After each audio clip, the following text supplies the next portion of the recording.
Третьей мировой войны не будет. Ждать дуринки. Дальше чем мешало? Лучше плохой мир, чем хорошая война. Не допустить эту Третью мировую войну.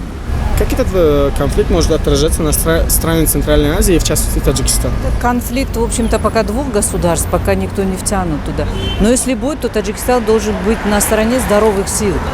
А здоровые силы тут вот надо рассматривать. По крайней мере, для меня Америка – это не здоровые силы. як мусибати бисёр барои осиёи наздик як мусибати бениҳоят калон аст ки таъсираш тамоми дунёро мумкин фаро бигирад. Ба фикрам наметавонад ягон таъсир дошта бошад. Чаро? Барои ки ягон алоқа ба США ҳам ба вай ҳам надоранд Таҷикистон. таъсир мерасонад хонохо фарз кунед дар Сурия шуд, дар Ироқ шуд, дар Яман шуд, хонохо таъсир ба як кишварҳо мерасад, аз он ба Тоҷикистон мо ҳам мерасад. Яъни боиси хавфи хатари тамоми дунё мешавад. В этом конфликте мы должны быть на чьей-то стороне или все-таки занять нейтральный? Иран является нашим стратегическим партнером, дружественной страной. Она живет по своим законам. هر کسی که باشد با مسلمانی خودش همیشه طرفداری میکنه. гумон намекунам ки мисол тарафдорӣ карда ҳамин чизода бетараф ҳам шуданаш мумкин аст. На стороне Ирана. Почему? Ну, потому что, по крайней мере, для меня они более здравыми выглядят.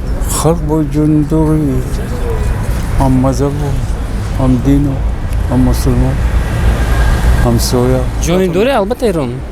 Албатта Ирон. Барои ки давлати мусулмон аст якам.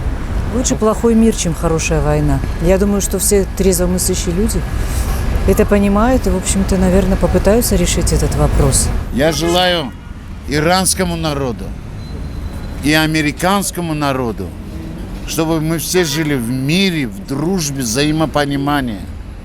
Только так цивилизация может сохраниться.